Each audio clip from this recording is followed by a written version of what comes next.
السلام عليكم ورحمة الله وبركاته. رجعنا لكم في درس الفاينل من دروس الارشيكاد. ان شاء الله هيبقى فيه برضه باذن الله دروس ان شاء الله احترافية نازلة مع برنامج الارشيكاد مع اللوميان ان شاء الله في الفترة القادمة. ان شاء الله عاوز يشتري كورس هيكون ان شاء الله بسعر كويس جدا جدا.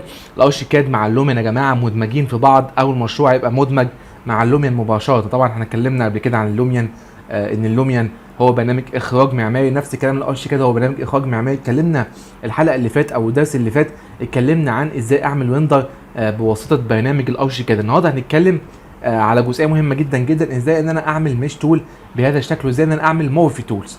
طبعا احنا اتكلمنا قبل كده في البروجكتس، طبعا ده شكل البروجكت اللي احنا عملناه واللي احنا طبقنا عليه في المشروع، اشتغلنا عليه وطبقنا عليه ونفذناه. تمام. اي حد ان شاء الله شاف المشروع، اي حد اخد الكورس او اشترى كورس، يا ريت يطبق على المشروع بكامل الاحترافيه زي ما احنا طبقنا بهذا الشكل. طبعا عندنا هنا طبعا عندنا الميش تول، الاداه الخاصه بالميش تول اللي احنا اتكلمنا عليها قبل كده، قلنا نتكلم عليه باستفاضه. ده طبعا الجزء ده معمول ميش تول اهو زي ما انتم شايفين معايا بهذا الشكل، ومعمول طبعا واخد نقاط او واخد اكتر من نقطه، بحيث ان انا اقدر ان انا اعلي النقاط دي او ان انا اوطيها او ان انا اظبط المنسوب بتاعها بهذا الشكل، بحيث ان المنسوب بتاعها يختلف. طبعا هنا عندي الموف، يعني انا اقدر ان انا احرك النود دي او احرك النقطه دي.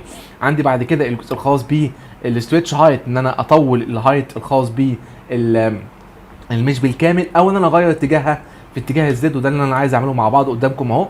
خلاص، عايز اظبط اتجاه الزد بتاعه وعايز اظبط الاتجاه بتاعها بتاع الزد، هخلي مثلا ارتفاعها مثلا او ارتفاع 1000، فتبدا تزيد عندي او تبدا ترفع في اتجاه ال1000. زي ما انتم طبعا شايفين مع بعض هنا الاتجاهات اهي بتبدا ان هي تعلى مع الاتجاه اللي انا عاوز اعمله. طبعا الكلام ده بيتعمل باداه سهله جدا اسمها اداه المش تول، اسمها اداه يا جماعه المش تول. وطبعا يا جماعه المش تول عشان خاطر ان انا ابدا اعملها، تعالوا مع بعض نخش عندي في الفيوز هنا في البيزمنتس. خلاص، ونبدا نعمل مع بعض مش تول على جنب، او نبدا نعمل مع بعض مش تول. لو عايز اعمل مش تول هدوس على كلمه مش تول من الكيبورد، وبعد كده اخش عليها كنترول تي عشان اخش على السيتنجز بتاعتها. هخش عندي هنا اهم حاجه عندي في السيتنجز بتاعت المش تول النوع بتاعها. هنا ممكن اختار سويل، يعني تربه، جرافل، زلط، ساند، رمل، ووتر، ميه، كل الكلام ده موجود عندي في الاجزاء الخاصه بالمش سيتنج. هنا بيقول لي المنسوب بتاعها او سمكها كام، هنا بيقول له ماينس 2000 يعني 2 متر. وهنا بيقول لي الجزء الخاص ده 1000 ده يا جماعه اللي هو الارتفاع بتاع النقاط او ارتفاع المش نفسه، اما ده منسوب المش او ده نزول المش تحت الجزء الخاص بالهوم ستوري. هنا بيقول لي الهوم ستوري بتاعتك هي ايه، بقول له هنا البيزمنت، يعني هو كده اصلا ماينس من البيزمنت كمان تحت البيزمنت. كده انا ممكن ارفع النقاط دي، ممكن اعملها رفع. عندي بعد كده جزئيه خاص بالاستراكشر. طب عندي هنا الجزء الخاص بده، لا اما ده يعني طبعا الشكل زي ما انتم شايفين معايا هنا شكل كده، ده شكل اللي هو الجزئيه دي، وده شكل اللي هو الكومبليكيتد او الاستراكشر ال 3 دي بتاعي. دوس على كلمه اوكي، يبقى انا كده ضغطت على كلمه اوكي. هبدا بعد كده الجيومتري ميثود، اتكلمنا عليه قبل كده ان انا ممكن اعمل المش تول دي بكذا طريقه، ممكن اعملها بكذا طريقه موجوده عندي في البرنامج. لو دخلت على كلمه مش تول بهذا الشكل، بعد كده عندي هنا الجزئيه دي، طبعا دي ان انا ارسم على طول مقفش، لا اما ارسم على طول مستطيل، لا اما ارسم مربع، اما ارسم بطريقه الريجولار سلوبت. اوكي، الاستراكشر زي ما اتكلمنا مع بعض هنا، وده نوع الاستراكشر، ده الفلور بلان سيتنجز، وده طبعا الجزء الخاص ب اللاير اللي هرسم فيها، ودي السيتنج بتاعتها. هبدا ارسم اول نقطه، وهبدا ان انا يا جماعه وانا برسم اول نقطه او انا برسم اول حاجه في المش تول، ابدا ان انا بعد كده ابدا اظبط المش بتاعتي، بحيث ان انا ابدا بعد كده اعملها وتبقى عندي بهذا الشكل. كده انا كده رسمت الحمد لله المش تول بتاعتي اهي، ده كده شكل المش تول، او ده كده شكلها بهذا الشكل. لو ضغطت على اي نقطه من النقاط طبعا ممكن اعمل ايه يا جماعه زي ما اتكلمنا قبل كده، ممكن اعمل موف، ممكن اعمل فيلت. يعني ايه فيلت؟ يعني اخليها واخده فيلت او شنفر. ممكن اعمل اوفست الايدج ده كله اعمل له اوفست بهذا الشكل اهو، داخلي او خارجي.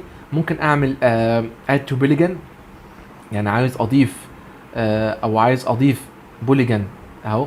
لو عايز ان انا اضيف مثلا بوليجن بهذا الشكل، البوليجن ده اهو، هدوس كلمه اد تو بوليجن فهيضيف لي الجزء ده عندي في المشروع. لو عايز اعمل سبتراكشن اوليجن، عايز احط هنا جزء كده مستطيل مثلا او مثلث مثلا، وعايز اعمل له سبتراكشن، هيبدا يطرحه عندي من الجزء الخاص بالمش. كل ده يا جماعه عباره عن مش تول، يعني انا ممكن احركها وممكن احولها باي شكل. لو ضغطت على الايدج ده ايه اللي بيحصل فيه؟ بعض الاوبشنز الجديده اللي بتيجي معاك، زي جزء النقطه، زي الاوبشن الكيرف، زي نفس حاجات دي خدناها قبل كده في الكورس، زي الاوفست، زي الاوفست الكلي، زي الجزء الخاص بالاكستند نايبورس ايدجز، زي ايديت وبلس والجزء الخاص بالايفالويت مش الايفالويت مش بوينت دي يا جماعه اتكلمنا عليها في السويدي، ان انا برفع او بنزل النقطه بتاعتي في اتجاه الزد، برفع او بنزل النقطه بتاعتي في اتجاه الزد. كده انا عندي اهو شويه نقاط، ممكن برضو اضيف هنا طبعا شويه نقاط، وممكن اعمل طبعا شويه نقاط. لو ضغطت طبعا كده ممكن اعمل موف وروتيشن وستويتش زي ما كان قبل كده. لو ضغطت على النقطه الجديده اللي عملتها ممكن برضو ان انا اغير مكانها بهذا الشكل. ممكن ان انا اظبط اتجاهها في اتجاه الواي، نفس الكلام طبعا احنا اتكلمنا عليه قبل كده. طب تعالوا نشوف شكلها عامل ازاي في السويدي، وتعالوا نشوف الشكل الكلي عامل ازاي في السويدي. ده يا جماعه الشكل الكلي اهو بتاع اللاير اللي احنا عملناها في السويدي. طبعا سهله جدا وبسيطه جدا جدا، مفيش اسهل من كده، مفيش اسهل من ان انا اعمل مش تول. يعني الموضوع سهل جدا وبسيط جدا جدا اهو. تمام. لو ضغطنا عليها في اي نقطه وضغطنا هنا نفس الكلام يا جماعه هتجيلك هنا الايفالويت الخاص بالزد، وطبعا نفس الكلام الخاص بالزد. هنا عندي جزء مهم برضه بيقول لي ستريتش هايت، لو انا عايز ازود الهايت بتاع الكل او الهايت الكلي. طبعا ده الهايت الكلي، الهايت الكلي هو الارتفاع الكلي بتاع المش. ممكن ازود طبعا ارتفاع كلي كامل مره واحده، او ممكن ازود نقطه نقطه عادي، او ممكن ازودهم من هنا، او ممكن ادوس مثلا تاب وبعد كده اخش على الهايت، ولكن مثلا على سبيل المثال حوالي 2000 هيبدا يزيد عندي بارتفاع 2000، او هيبدا يزيد عندي بسمك 2000. ده كده بالنسبه للمش هايت. خلاص. طب حلو قوي. انا دلوقتي عاوز احول الجزء ده للمورفس. المورفس يا جماعه هو شكل انسيابي بيبقى متكون عندي في برنامج الارشيكاد، وليه رونق معين كده اسمه مورفس. لو ضغطت كليك يمين بعد كده كونفرت سيلكشن تو مورفس. بصوا يا جماعه كلمه سيلكشن كونفرت تو مورفس او اديتنج بلان، طبعا ده اديتنج بلان دي هنتكلم برضو عليها. خلاص. بس دلوقتي هنتكلم على كونفرت سيلكشن تو مورفس. لو ضغطت عليها هقول له اوكي، حول لي الشكل ده لشكل مورفس. دلوقتي يا جماعه الشكل بقى اتحول اهو لشكل مورفس. لو ضغطت على النقطه دي بهذا الشكل بعد كده غيرت الجزء الخاص بالارتفاع بتاعها. بصوا يا جماعه بص بيحصل ايه اهو. ده كده الارتفاع بتاعها، او ده كده السمك بتاعها، ده كده الجزء الشنفر اهو. عندي برده كذا حاجه ممكن اطبقها، عندي فيلت شنفر، عندي اوفست، عندي اهم حاجه اد بوليجن هنتكلم عليها برده. خلاص. لو ضغطت مثلا على النقطه دي على سبيل المثال كده انا كده ايه ظبطت اتجاه النقطه بتاعتي. طب لو ضغطت هنا مثلا على سبيل المثال ورفعت كده النقطه اهو، بصوا يا جماعه بيحصل ايه، بصوا بيحصل ايه الجزء الخاص بالمورف. خلاص. ممكن ادوس على الاوبشن التاني اللي هو فيلت شامفر. خلاص. اقول له هنا 100، اقول له كلمه اوكي، هيبدا يعمل لي فيلت شامفر مش كبيره بالحجم اللي هتاثر عليها يعني. في عندي اوبشن تالت هنا اسمه الجزء الخاص بالاوفست. خلاص. ان انا اعمل اوفست او ديستانس اوفست اهو يا جماعه شكل ديستانس اوفست اهي بهذا الشكل ديستانس دي الاوفست اول ايدجز طبعا. خلاص. في عندي برضه اد اللي هو الاد بوليجن، لو انا عايز اضيف بوليجن او عايز اضيف مستطيل عندي في الجزء الخاص بالمورف. خلاص. ادي الجزء الخاص بالمورف يا جماعه. انا كده ضفت اهو مستطيل، ابدا بعد كده احرك النقطه بتاعتي او احرك المستطيل بتاعي حسب ما انا حابب بقى. خلاص. سواء احركه داخلي او سواء احركه خارجي. خط اهو. نفس الكلام برضه يعني شويه ايدجات كده جميله ممكن تفيدني في المشروع بتاعي. خلاص. هنا طبعا موجود عندي كلمه الكاستم ايدج سيتنج نفس الكلام. هنا بقى لو ضغطت على النقطه دي كده، النقطه دي اهي على سبيل المثال، ممكن ان انا اغير الاتجاه كلي. ممكن ان انا ازود النقطه بتاعتي ان انا اعملها اللي هي موف نود، احرك النود بتاعتي في الاتجاه اللي انا حاببها. خلاص. تمام. ممكن اديها زد دايركشن، تاب تاب تاب، زد دايركشن، زد دايركشن او اتجاه الزد، اخليه مثلا بلس 1000 تطلع بلس 1000 يا جماعه، تطلع بلس 1000.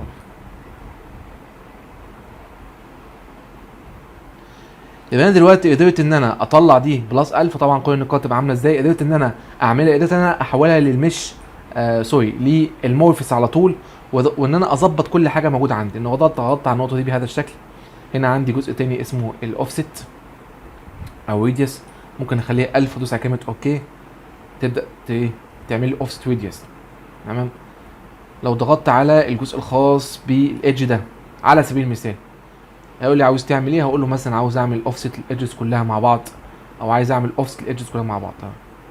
بصوا يا جماعه عامل ازاي دي كده اوفست ايدجز كلها مع بعض، بتبقى عامله بالشكل ده، بتبقى طالعه عندي بالشكل ده، بحيث ان انا ابدا اعدل فيها بعد كده ابدا ان انا اظبط فيها. نفس الكلام برضه هنا لو عايز اعمل نفس الحاجه او عايز اعمل نفس الاوبشن اوفست اول ايدجز. عندي اوبشن جديد هنا موجود هنا اسمه فيلت شامفا ايدجز، برضه نفس الكلام بيعمل نفس الحاجه برضه بتاعتي. دوس على كلمه فيلت، يقول لي هنا كان نوت، عشان طبعا دي حجم كبير جدا او ده ضخم كبير جدا، طبعا مش هينفع ان انا اعمله فيلت بالطريقه دي. وعندي طبعا اخر حاجه خالص ان انا ارسم، لو انا عايز احرك طبعا النوت دي مش مشكله خالص، او لو عايز ارسم طبعا هنا مستطيلات او عايز ارسم مربعات موجوده عندي. ضغطت هنا، بعد كده هقول له عاوز ارسم يا جماعه او عايز اضيف بوليجانز موجوده داخليه داخل المورفس الموجوده عندي بهذا الشكل اهو. اهو ده كده انا كده ضفت مستطيلات او كده ضفت مربعات. بعد كده طبعا بياخد لي اخر نقطه وبيقول لي انت عاوز تعمل فيها ايه او عايز تحرك فيها. كده كده مش هعمل اي حاجه في اخر نقطه، انا بس عايز اوريكم ازاي ان انا بعدل في النقاط الخاصه بتاعتي، ازاي ان انا بعدل في النقاط وازاي ان انا بغير اتجاه النقاط. تاب تاب تاب تاب تاب، بعد كده بلس 500 او ماينس 500، هتنزل طبعا ماينس 500.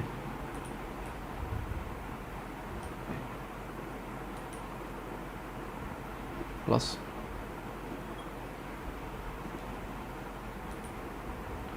عايزين نقفل الضلع ده كده من الضلع ده، او عايزين نقفل النقطة دي بالنقطة دي. we have selection this. خلاص نقفلها كده مع بعض. كنترول زد.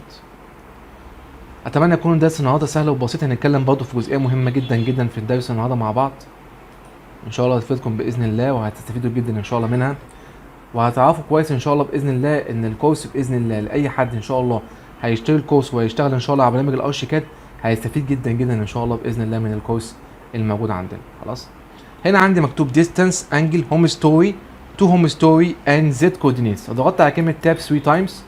we have to x coordinate and z coordinate and y coordinate. we have to be plus 25 and 100. اوكي وساعتها هيقدر يطلع معايا 25 and 100. اوكي كده احنا كده اتعلمنا ازاي نعمل الشكل المجسم ال 3 دي، وازاي ان انا اعدل فيه الجسم ده، وازاي ان انا ابدا ان انا احرك الجسم ده عندي بهذا الشكل.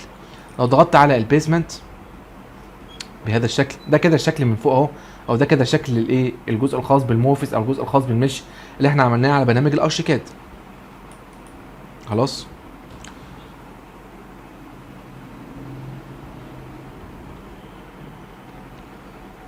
اوكي نفس الكلام برضو هنا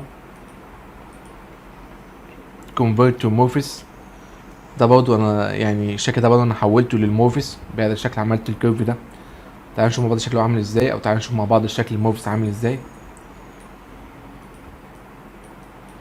اهو يا جماعه ده كده الشكل اهو، حولت الشكل ده طبعا للمورفس اهو، واخترت النقطه دي وعملت ان انا بدات ان انا اظبط الجزئيه بتاعتها بهذا الشكل اهو. اوكي وان كليك. طيب اتكلمنا عليه واتكلمنا برضو على النقاط المختلفه اللي انت بتبدا تعملها مع بعض او اللي انت بتبدا توصل معاها مع بعض. خلاص طبعا بيقول لك طبعا تحت انتر ذا نيكست نود، او اختار النقطه الثانيه او النقطه الاولى، فانت اصلا بتختار النقطه الاولى والنقطه الثانيه حسب الاختيار. هنا مثلا الجزء ده او السكشن ده عندك اهو بالشكل ده، انت ممكن تعمل هنا شامفر، ممكن تعمل فيلت. خلاص ممكن تضيف اي حاجه زي مثلا دي كليت ايدجز او اوكي على سبيل المثال. ممكن تعمل مستطيل جديد او مربع جديد اهو زي ما اتكلمنا عليه قبل كده.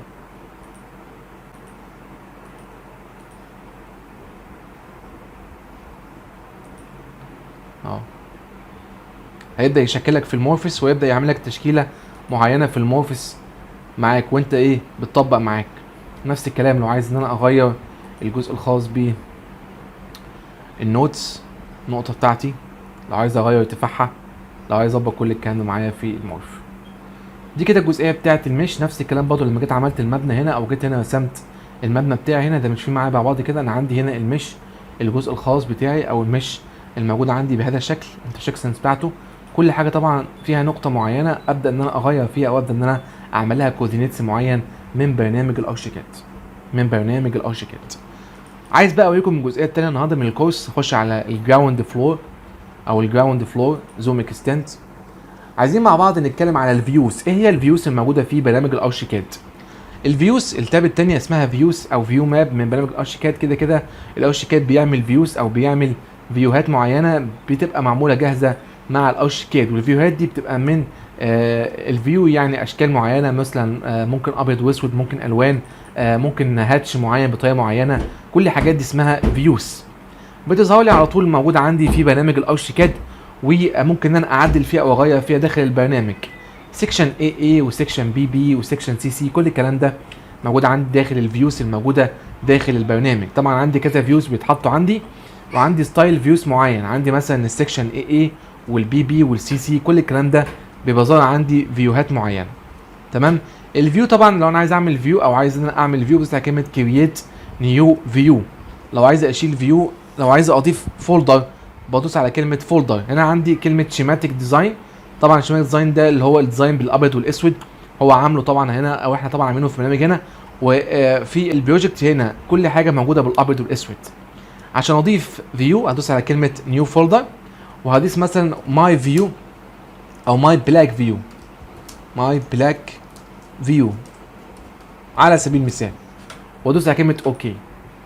خلاص كده انا بقى كده عندي ايه، فولدر موجود عندي بهذا الشكل. لو عايز ان انا اضيف فيو عندي، او عايز ان انا اضيف كارنت فيو عندي، هخش عندي. طبعا كنت عايز برضه اوريكم نقطه برضه مهمه في الدرس اللي فات، اوكي، او نقطه برضه يعني مهمه جدا جدا في الدرس اللي فات. لو انا عايز اخش على الدايمنشنز واعدل الدايمنشنز الموجوده عندي مباشره، بخش من كلمه بروجكت بريفرنسز، بعد كده دايمنشنز، بيعدل الدايمنشنز على طول. عندي دايمنشن طبعا انت ممكن تعمل دايمنشن خاص بيك ويبدا الارشيكاد يشتغل عليه. ممكن تشتغل بالدايمنشنز الموجوده عندك بهذا الشكل. طبعا كل دايمنشن بيختلف عن الدايمنشن اللي قبليه. يعني مثلا هنا عندي بلان ميتر، لو ضغطت عليه هنا بيقول لي بقى على كده اللينير دايمنشن، يعني الدايمنشنز الطوليه هتاخدها ايه، هاخدها بالمتر. الديسيمال هخليها 2 نقطتين. بعد كده الانجولار دايمنشن، الدايمنشن الانجولار عايزها بالديسيمال ولا عاوزها بالمتر ولا عاوزها بالديجري ولا عايزها بايه، هقول له بالديسيمال. الارك بتاعي بالمتر والديسيمال عندي 2. نفس الكلام بقى يا جماعه، كل الكلام ده السيتنجز بتاعت الايه، بتاع الدايمنشنز اللي انت بتشتغل عليها. يعني الدايمنشنز حتى ممكن تغيرها. الكالكوليشن يونتس رولز ممكن تغير الكالكوليشن بتاعتك اللي انت بتستخدمها. طبعا القائمه دي بتاعت اليونتس. الزونز كمان اللي انت بتستخدمها انت ممكن تعدل في الدايمنشن بتاعتها، وممكن تغير في الدايمنشن بتاعها. ريفرنس ليفلز والليجاسي، كل الكلام ده ممكن تعدل فيه. هدوس على كلمه اوكي، عشان كده يبقى انا كده اكسبت الدايمنشنز الموجوده عندي داخل البرنامج. خلاص دي كده الفيوز اللي انا عاوزها. لو انا عاوز الفيوز بالشكل ده اخش على كلمه اوبشن، بعد كده هخش على كلمه ويندوز، بعد كده باليتس، بعد كده هدوس على كلمه كويك اوبشنز عشان اظهر كويك اوبشنز بتاعتي. طبعا اتكلمنا قبل كده على كويك اوبشنز. لو اخدت مثلا كلمه لاي اوتنج سيكشن مثلا على سبيل المثال، واخد مثلا بطريقه اللي اوت، طبعا في معايا سيكشن مفيش حاجه ظهرت اصلا. الاستراكشر بتاع السيكشن، اظهر الخطوط الخاصه بالاستراكشر بتاعت السيكشن فقط. السكيل بتاع السيكشن لو انا عايز اكبر السكيل بتاعي شويه 1:50 اهو، ده كده السكيل بتاع الايه، بتاع السيكشن. ده كده فيو عندي، او ده كده ايه، ده كده فيو لما اجي ازوم كده اهو، ده كده فيو. هنا الكاستم بتاع المينتس هخليها بالمتر، انا عاوزها بالمتر، فتبقى بالمتر. والزوم عندي عاوزه 100%، خليها 100%، او نخليها فيت خلاص اللي هي 50%. ده كده السكشن بتاعي بال الكويك اوبشنز بتاعتي، او بتاعت الاوبشنز بتاعتي اللي انا اخترتها الجديده. انتاير مود انا هخليها طبعا هنا هدوس ويز اوت فينيش، بحيث ان هو يشيل الفينش، او ويز اوت فينيشز. خلاص هنا الشيماتيك ديزاين او الخطوط، هنا البنسز احنا كده كده مختارين الجزء ده. ممكن اضبط البنسز بتاعتي على حسب الاختيار. طبعا في اشكال كتيره، او في اشكال معينه من البيرسنس والهاتشز والحاجات دي كلها. خلاص انا كده ظبطت كويك اوبشن بتاعتي. هبدا ادوس على كلمه اد فيو او سيف كارنت فيو. هسيف الكارنت فيو، طبعا هيقول لي انت عاوز تسيف الكارنت فيو ايه. هقول له طبعا هنا النيم بتاعك هيبقى عامل ازاي، سواء سيكشن او سواء حاجه. هو كده كده بيديك باي بروجكت ماب، بحيث ان هو بيضيف لك او بيعمل لك حفظ بنفسه. انا كده كده هدوس كلمه كاستم، وهدوس على كلمه كاستم بحيث ان انا اضيف الاي دي بتاعي، واضيف كمان الاسم بتاع البلان. هدوس هنا وهدوس كلمه بلاك اي دي، بعد كده سيكشن بلاك.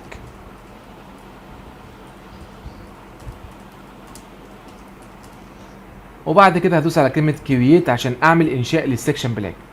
ده كده السكشن بتاعي، لو عايز ارجع له في اي وقت هدوس عليه دبل كليك وهرجع له في اي وقت على طول من الفيوز، هسحبه واحطه عندي في البلاك فيوز، فانا كده عندي البلاك فيوز. لو دخلت مثلا على الايه الجزء الخاص ب elevations مثلا على سبيل المثال، وضغطت على كلمه fit window elevations، ماشي، انا كده كده واقف على الكويك اوبشنز بتاعت الاعدادات الخاصه بالاليفيشنز بهذا الشكل. خلاص انا كده كده واقف لها بهذا الشكل. هدوس عندك بعد كده على الفيوز، بعد كده هدوس على كلمه اد، وبعد كده هضيف الجزء الخاص بده، الجزء الخاص بالنورث بلاك، نورث بلاك، ماشي، انا اسميها نفس الكلام هنا بلاك، وادوس على كلمه كرييت. عمل لي هنا واجهه عندي بالستايلز او بتاعت او بالاوبشنز اللي انا كنت عاملها من شويه. يعني انا دلوقتي لو فتحت اي حاجه بالاوبشنز ديت هتيجي بنفس الاوبشن ديت، سيكشن، بيزمنت، فيرست فلور، سكند فلور، كل الكلام ده هيجي لي بالاوبشنز اللي انا عاملها او الكليك اوبشنز. الكلام دي بتبقى محفوظه فيوهات، وانت بتحفظها بعد كده فيو على برنامج الارشيكاد. تخطى كلمه فيو، بعد كده اد، بعد كده هيديني هنا مسمى الفيرست فلور، اسميها هنا بلاك او فيرست بلاك، وادوس هنا بي اي على سبيل المثال. بعد كده قائمه كرييت، يبقى انا كده عملت الجزء الخاص بالفيوز بتاعتي. طبعا ممكن امسح الفيوز دي كلها، كده كده الارشيكاد بيعملها بنفسه، او ممكن اعمل فيوهات مع نفسي، او ممكن اعمل فيو خاص بيا اللي انا عاوزه اعمله عادي، يعني مش مشكله خالص. تمام. النقطه الاخيره في درس النهارده عايزين نتكلم على ازاي اعمل سكيدولز. طبعا السكيدولز عندك بتختلف من مشروع لمشروع. السكيدولز اللي هو جدول حصر، يعني جدول حصر ابواب، جدول حصر شبابيك، جدول حصر سلالم، جدول حصر خرسانات، جدول حصر وول، كل الكلام ده اسمها سكيدولز او اسمها جداول حصر. لو عايز اعمل سكيدول جديد دوس عليه كليك يمين، بعد كده نيو سكيدول، هيفتح لي هنا قائمه خاصه بالسكيدول بتاعتي. هنا بيقول لك الاي دي، النيم، هنا النيو سكيدول، هنا الاليمنتس اللي انت عاوز تضيفها في السكيدولز، نيو سكيدول ولا دوبليكيت. هقول له كلمه سكيدولز، هسميها مثلا شيماتيك على سبيل المثال، وهسميها مثلا دو سكيدول، بحيث ان انا اعمل الدو ده خاص بالسكيدول. بعد كده ادوس على كلمه اوكي.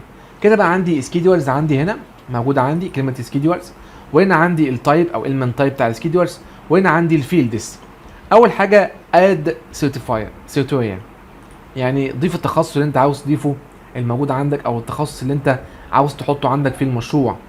هنا عندك الجزء الخاص بالجيومتري، لو انت عاوز تحط جيومتري، لو انت هنا فلو سيكشن، هنا البوزيشننج نفس الكلام، هنا الاي دي اند كاتيجوريز، النيم، الاسم، الحاجات دي كلها، ريفيشنز، كل الكلام ده موجود في سيرتيفاي. خلاص. هنا بيقول لك التايب بتاعك ايه، او التايب اللي انت عاوز تحطه ايه. طبعا انا ممكن اختار اي حاجه، ممكن اختار وول، كولم، اي حاجه، بس انا هختار طبعا دور، عشان كده انا كنت عاوز اصلا الدور. خلاص. بعد كده بيقول لي هنا دي كده الاقواس الداخليه، كده اخترت الدور. هيقول لي بعد كده هدوس على كلمه اد سيرتيفاي. هنا بيقول لي بروبرتيز اند او بارامترز اند بروبرتيز سيرفيس اند فينيشنج. هدوس على كلمه مثلا بيلدينج ماتيريال نيم على سبيل المثال. هدوس مثلا على ريفيشن كلاسيفيكيشن، اوكي، جيومتري، الهايت على سبيل المثال. كده انا ضفت حاجتين، هضيف لهم حاجه تحت الايه في الفيلدز اللي انا اصلا ببدا اشتغل عليها. هدوس على كلمه فيلدز، وادوس على كلمه اد فيلدز من البرنامج. عندي هنا الويندو اند دور، دبل كليك عليهم بالشكل ده. عايز تضيف ايه في الويندنج اند دور، اللي انت عايز تضيفه في الويندنج اند دور. خلاص. ممكن مثلا يونت دايمنشن على سبيل المثال، ممكن الوول سيكنس على سبيل المثال،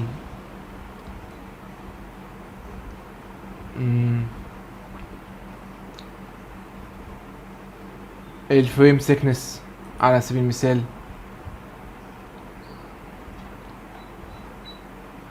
خلاص.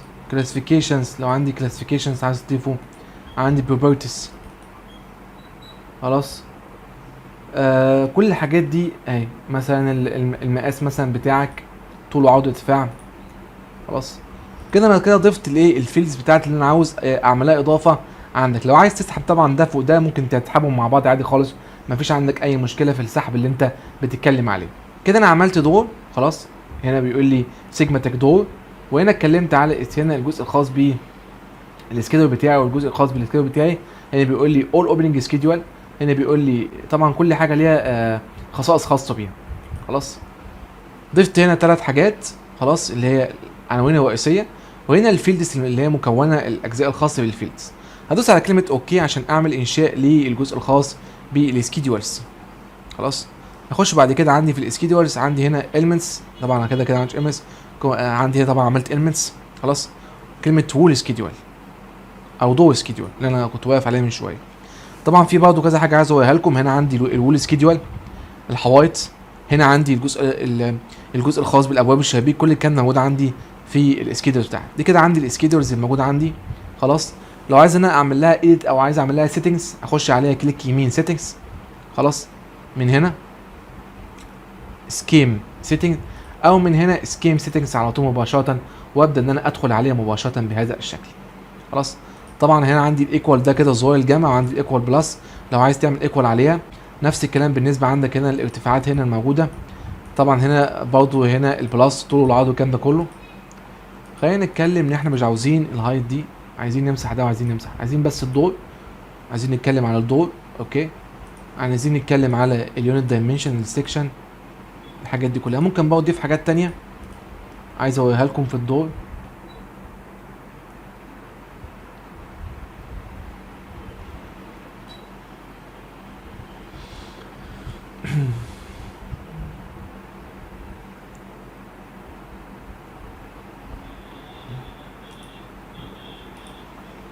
اوكي طبعا هنا طبعا السهم ده بتاع اون واوف، لو انا عايز اطلع، لو انا عايز اطلع يعني وانزل. خلاص دوس على كلمه اوكي. عايز اوريكم الشكل بتاع الحوايط، يعني الشكل بتاع الحيطه هيكون عامل ازاي لو انا ضغطت على كلمه وول سكيدول، الشكل هيكون عامل ازاي. طبعا هنا الخطوط يعني مش مظبوطه قوي، هبدا ان انا اظبط الخطوط بتاعتي، اخليها مثلا 2 مللي وادوس على كلمه اوكي، فبدات اظبط السكنس. نفس الكلام هنا الفريم هنا برضه هخليها مثلا 2.5. ماشي ايه تاني هنا مش مظبوط؟ هنا التايب سي او الجزء الخاص ده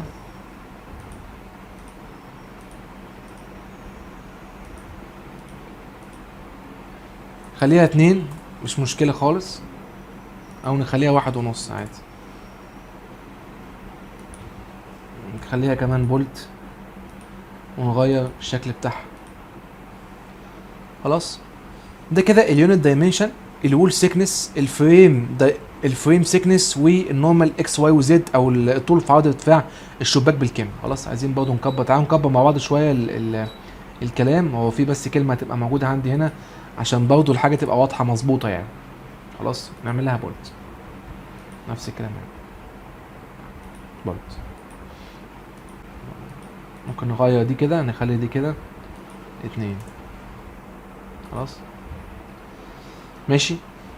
دي كده الاجزاء الرئيسيه بتاعتي اللي انا عاوز ان انا ابدا اشتغل عليها، او اللي انا عاوز ان انا اظبط فيها الايه السكشن بتاعي، او انا اعمل فيها الجدول بتاع الدوز بتاعتي. خلاص طبعا ممكن ان انا ابدا ان انا اضيف حاجه جديده في السيماتيك. عندي هنا كلمه ايكوال، عايز برضه اوريكم ايكوال بيعمل ايه، اللي هو مجموع الحاجات دي كلها مع بعض. ندوس على كلمه اوكي، هضيف لي هنا الايكوال او المجموع الكلي تحت كل حاجه. المجموع الكلي المفروض يضيفه لي تحت كل حاجه. انا كده بضيف الايه المجموع الكلي بتاع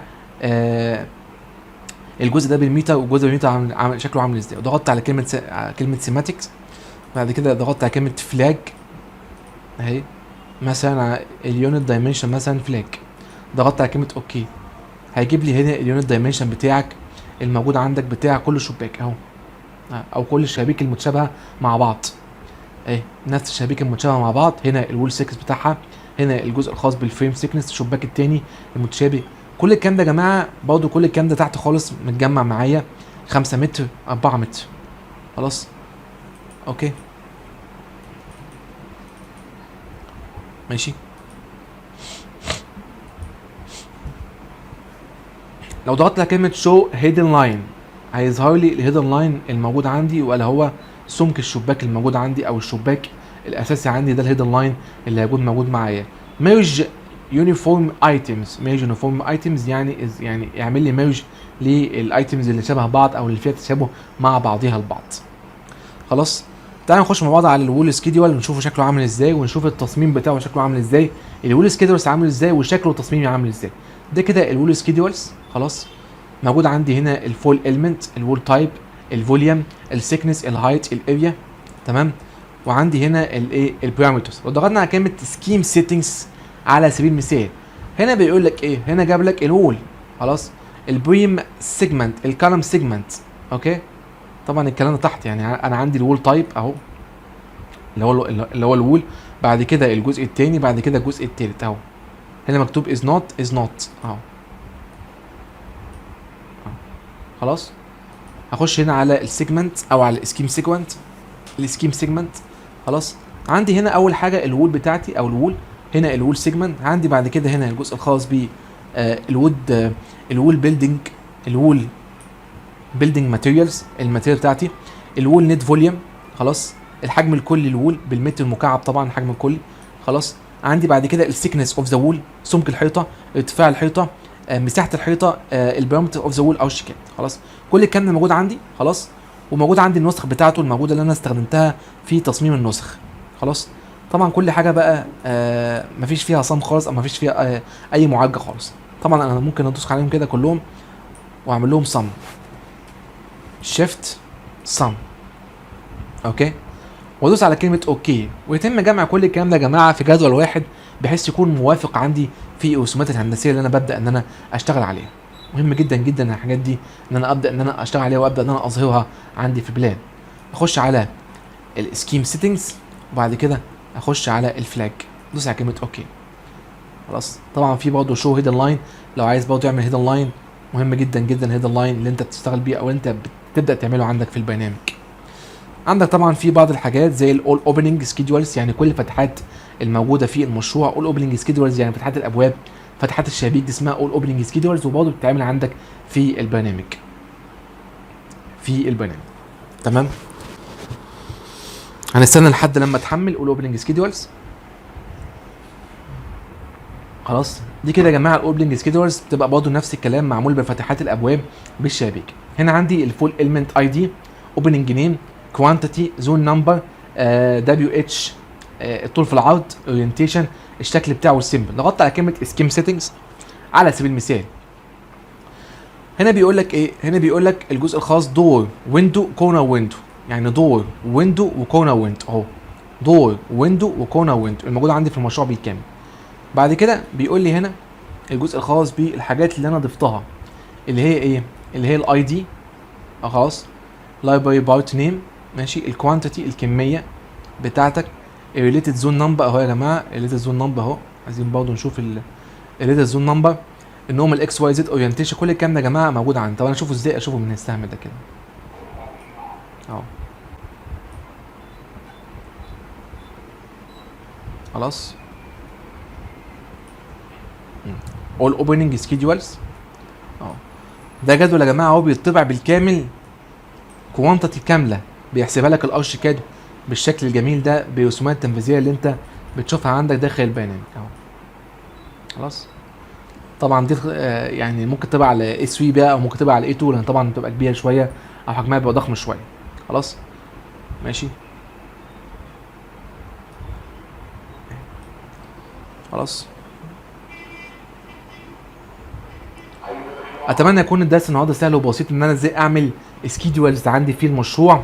السكيدولز طبعا بتقسم عندي elements، تقسم عندي الكومبوننتس، طبعا في عندي هنا برضو سكيدول كومبوننتس، في عندي سكيدول كمان للسيرفيس او المساحات الخاصه بالسيرفيس. لو انا جبت كلمه finishes of openings، لو عايز اعمل سكيدول او عايز اعمل جدول للفينش بتاعت الاوبننجز، اللي هي الفينش بتاعت الفتحات الموجوده عندي في المشروع، زي فتحات الابواب، فتحات الشبابيك، طبعا ده برضه اسمها الفينشز. بتبقى برضه جدول بيديك هنا الشكل بتاع السيرفيس، بيديك الشكل بتاع الباب او الشباك، بيديك اللون بتاعه كمان لو انت عندك لون معين، بيديك كمان التوتال او الكيزنج توتال اريا بالمتر المسطح بهذا الشكل. لو ضغطت على كلمه سكيم سيتنجز هخش عندي، هتلاقي عندي ان هو هنا واخد الفينش، او هنا متعامل هنا بالفينشز اوف اوبننج. طبعا كل الكلام ده اللي هو موجود عندك هنا. بعد كده هنا كاتب لك الويندو، دور، كورنر، سكايلايت، كل ده فتحات موجوده. بعد كده السيرفيس نيم، بعد كده عندي البيم، بعد كده كولم، دول مش موجودين معايا. او هنا يعني هنا بيقول لي تايب از نوت مش موجودين معايا، وهنا نفس الكلام كولم سيجمنت از نوت مش موجودين معايا. السيرفيس نيم برضه مش موجودين مع لوج جلاس. ضايف هنا element تايب، ضايف هوت لينك، element اي دي، 3 دي اكسومتري، السيرفيس 3 دي يعني الشكل بتاعه في 3 دي، سيرفيس نيم والسيرفيس كلر والسيرفيس كلر ار جي بي، والاكسبوزد اريا بالمتر المسطح. لو ضغطت على كلمه صم، ضغطت على كلمه اوكي، هيعمل لي تجميع الاجزاء دي كلها بالمتر المسطح شكلها عامل ازاي. انا اعرف كده كام متر مسطح من تحت خالص. 235 متر مسطح من الابواب، من الفتحات الموجوده عندي. خلاص، من الفتحات الموجوده عندي. خلاص. لو عايز اعمل طبعا شو هيدن لاين بعملها، لو عايز اعمل طبعا ميرج يونيفورم ايتمز بعملها. خلاص. دي كده الاسكيدولز الموجوده عندي في برنامج الاوشيكاد. اتمنى تكون سهله وبسيطه على كل المهندسين اللي بيشتغلوا برنامج الاوشيكاد. لو في عندكم اي سؤال او اي استفسار، اتمنى ان شاء الله باذن الله تشوفونا ان شاء الله في التعليقات ان شاء الله. ولو في عندكم اي سؤال في البرنامج، سواء التصميم، سواء اي حاجه، شوفونا ان شاء الله في التعليقات. ان شاء الله باذن الله هيكون في كورس باذن الله خاص قوي في الاظهار المعماري برنامج الاوشيكاد. هيبقى اظهار معماري فقط باذن الله، الاوشيكاد مع برنامج اللوميان 10 اللي هو الاصدار الاخير ان شاء الله من برنامج اللوميان 3 دي. اتمنى ان شاء الله يكون الدرس عجبكم، واتمنى ان شاء الله يكون الكورس عجبكم. كل سنه وانتم طيبين، واتمنى ان شاء الله باذن الله تكونوا استفدتم معايا في الكورس. اشوفكم ان شاء الله باذن الله في الكورس الجديد اللي هيشتري يا جماعه باذن الله هيكون بسعر كويس جدا جدا ان شاء الله. لو عجبك الفيديو اضغط لايك وشير وسبسكرايب عشان يوصلك ان شاء الله كل جديد، وكل سنه وانتم طيبين. لو في عندكم اي سؤال او اي استفسار شاركوني بالتعليقات، وان شاء الله باذن الله انتظروا الكورس اللي جاي ان شاء الله الاوشيكاد مع برنامج اللوميان 10. والسلام عليكم ورحمه الله وبركاته.